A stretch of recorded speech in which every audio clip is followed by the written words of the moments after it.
The world is watching China's century-long quest. The world is listening to China's 100-year story. The world is talking about China's century of great change. He is the youngest foreigner ever to win the China Friendship Award. He is a journalist, a writer.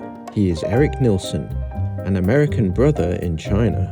In 2005, Erik came to China for a 3-month internship and has stayed ever since. While I was here, I fell in love with China.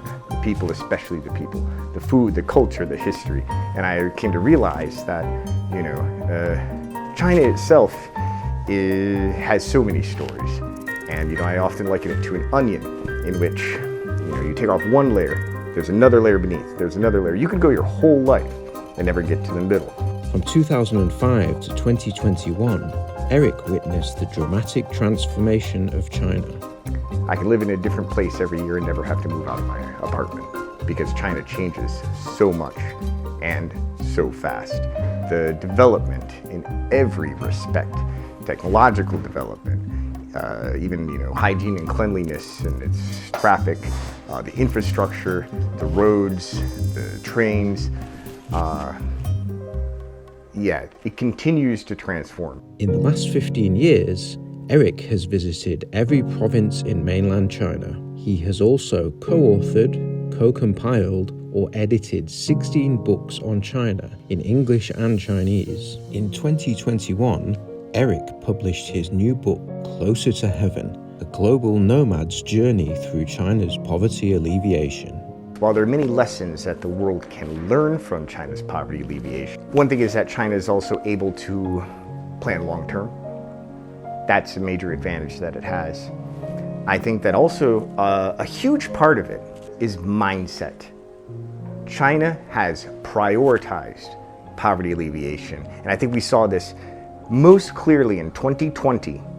2019 and 2020, China was bringing the so-called intractably poor out of poverty. These are the people who are the most difficult to pull out of poverty. And rather than merely focus on GDP growth, China continued to remain true to its priority of poverty alleviation. And it's a good priority because, again, poverty is a multiplier of all vulnerability. Every dimension of human suffering is compounded by poverty. Therefore, poverty alleviation reduces every dimension of human suffering. China understands this and decided that it was going to remain true to this priority as one of its foremost priorities, no matter what.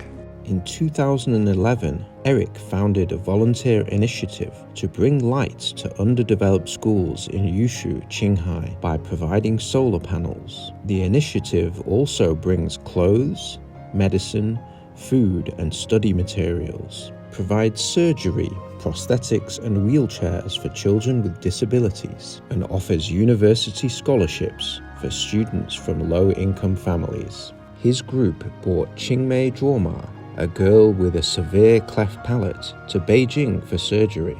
After the surgery, she felt like an angel rather than a monster. So the money that I earn from the book, again, I plan to continue to invest in the children and the people in Qinghai. So in addition to continuing to provide these full university scholarships, we also hope to provide another surgery for another girl who has the same situation as Qingmei Zhuoma. The surgery will cost more than everything I've earned from the book so far.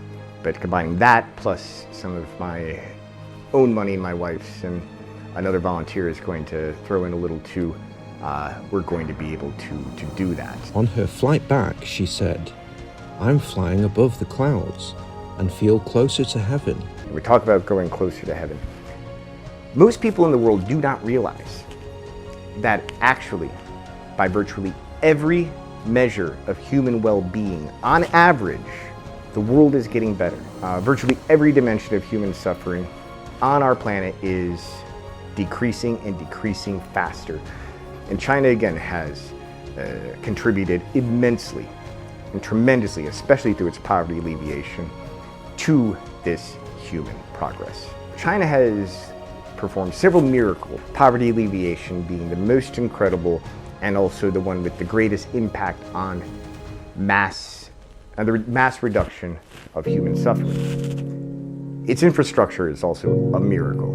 There's also, of course, the economic miracle that China has performed in terms of this incredibly rapid economic development overall. China's on the verge right now, I believe, of achieving something like an environmental miracle. For Erik, it has been his life mission to explore and share these stories.